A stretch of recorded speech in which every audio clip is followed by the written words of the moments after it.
अगर शाम की गर्मा गर्म चाय के साथ कुछ क्रंची मंची खाने को मिल जाए तो क्या कहने दोस्तों।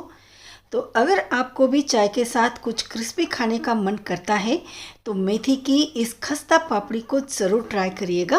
तो टेस्टी होने के साथ साथ मेथी की ये जो निमकी है ना, हेल्दी भी है क्योंकि हम इसे गेहूं के आटे के साथ बना रहे हैं। तो एक बड़े से मिक्सिंग बाउल के अंदर मैं ऐड कर रही हूँ लगभग 2 कप भर के गेहूं का आटा। इसे बढ़िया सा क्रिस्पी बनाने के लिए हाफ कप मैं इसमें ऐड कर रही हूँ सूजी। बारीक वाली सूजी है ये। स्वाद अनुसार नमक, तो 1 टीस्पून नमक ऐड कर दिया है।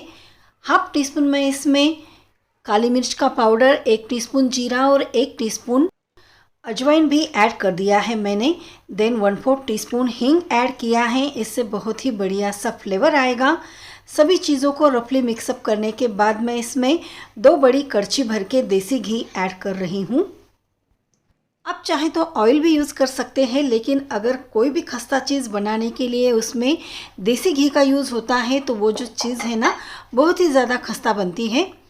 एक छोटी कटोरी भर के मैंने यहाँ पर ली है मेथी। मेथी को अच्छे से वॉश कर लिया था, इसके जो बड़े बड़े डंठल हैं उन्हें निकाल लिया है। हमें बस इसके पत्ते ही चाहिए फ्रेश मेथी के। इसे बारीक बारीक चॉप कर लिया है और अब आटे के मिश्रण के अंदर इसे डाल देते हैं।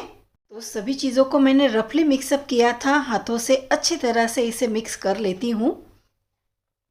मेथी ऐड करने के बाद भी हमें फिर से इसे हाथों से ही अच्छा सा मिक्सअप करना है और देन हम थोड़ा थोड़ा पानी ऐड करते हुए इसका बहुत ही सख्त ऐसा डो प्रिपेयर करेंगे।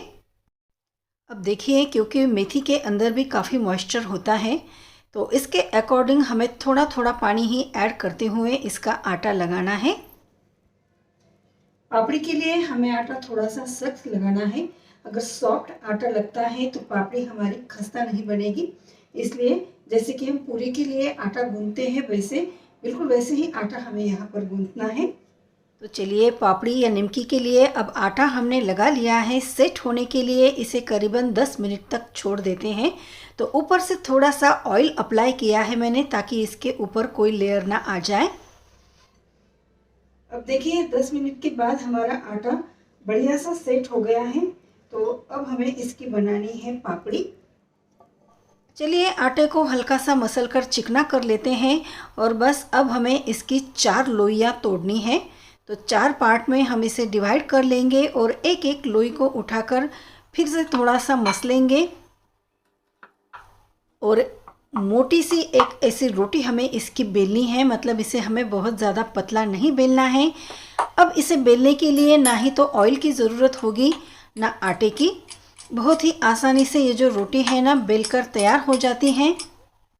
दोस्तों, अभी तक आपने चैनल को सब्सक्राइब नहीं किया है तो जल्दी से चैनल को सब्सक्राइब करके बेल आइकॉन के ऑल बटन पर क्लिक करिए ताकि जो भी रेसिपीज़ मैं अपलोड करती हूँ उसके नोटिफिकेशंस आप तक पहुँच जाएंगे। सो देखिए, इतनी मोटाई में हमने इस रोटी को बेल लिया है।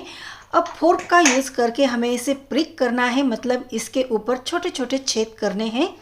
इससे क्या होगा, जब हम मठरी को तलेंगे तो बिल्कुल भी वो फूलेगी नहीं, बिकॉज़ यहाँ पर हम मठरी बना रहे हैं जो फूली हुई नहीं होती हैं। तो इस तरह से प्रिक करेंगे तो मठरी हमारी फूलेगी नहीं। और मेरे पास इस तरह का कटर है जिसका यूज़ करके मैं इसे डिज़ाइन में कट कर रही हूँ।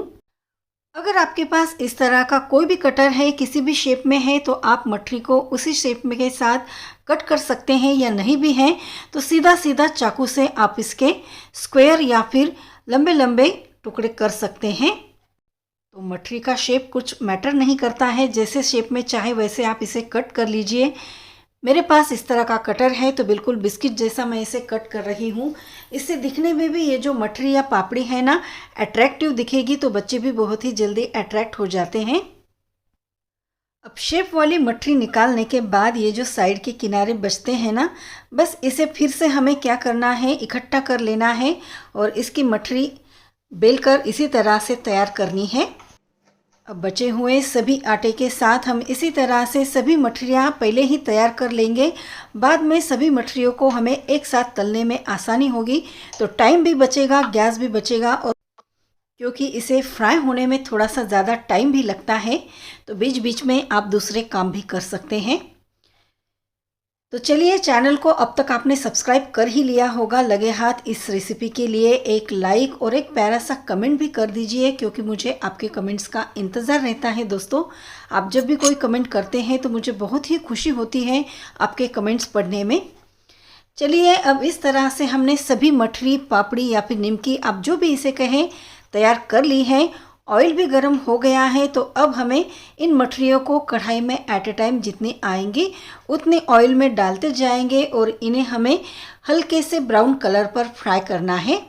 अब देखिए, इसे फ्राई करने में थोड़ा सा पेशेंस रखना होगा, जल्दबाजी बिल्कुल भी नहीं करनी है, क्योंकि मठरी अगर हमें खस्ता चाहिए तो इसे फ्राई होने में थोड़ा टाइम लगेगा। तो मीडियम टू लो फ्लेम पर ही हमें इन मठरियों को इस तरह से हल्का सा बादामी कलर पर फ्राई करना है। अब इस तरह से सभी जो मठरी हैं बेलकर कट करके रखेंगे, तो इन्हें फ्राई करते करते बीच बीच में हम दूसरा भी काम कर सकते हैं। बस इन मठरियों को फ्राई होते समय बीच बीच में हमें उलट पुलट करना है, चलाना है, ताकि सभी ओर से ये जो मठरी या पापड़ी है अच्छे से क्रिस्पी हो जाए। तो चलिए, अब इन्हें भी हम इसी तरह से फ्राई कर लेंगे। तो देखिए, इस तरह से सभी मठरियों को हमें बादामी कलर पर फ्राई कर लेना है। और जब मैं इन मठरियों को बाउल के अंदर निकाल रही हूँ तो इनका साउंड सुनने के बाद आप समझ ही गए होंगे कि ये कितनी खस्ता, कितनी क्रिस्पी बनी है। तो खस्ता मठरी बनाने के लिए कुछ चीज़ों का आपको ध्यान रखना है, जैसे कि आटा सख्त लगाना है और मठरी हमें लो टू मीडियम फ्लेम पर ही फ्राई करनी है। और मेथी भी हमें इसमें ज़्यादा मात्रा में ऐड नहीं करनी है, नहीं तो मठरी हमारी थोड़ी सी कड़वी बनेगी। सो लीजिए दोस्तों, यहाँ पर खस्ता मठरी, पापड़ी या निमकी खाने के लिए बिल्कुल रेडी है, तो इसे आप ज़रूर ट्राई करिएगा। चलिए, फिर से मिलते हैं ऐसे ही नेक्स्ट रेसिपी के साथ। तब तक के लिए बाय और थैंक्स फॉर वॉचिंग।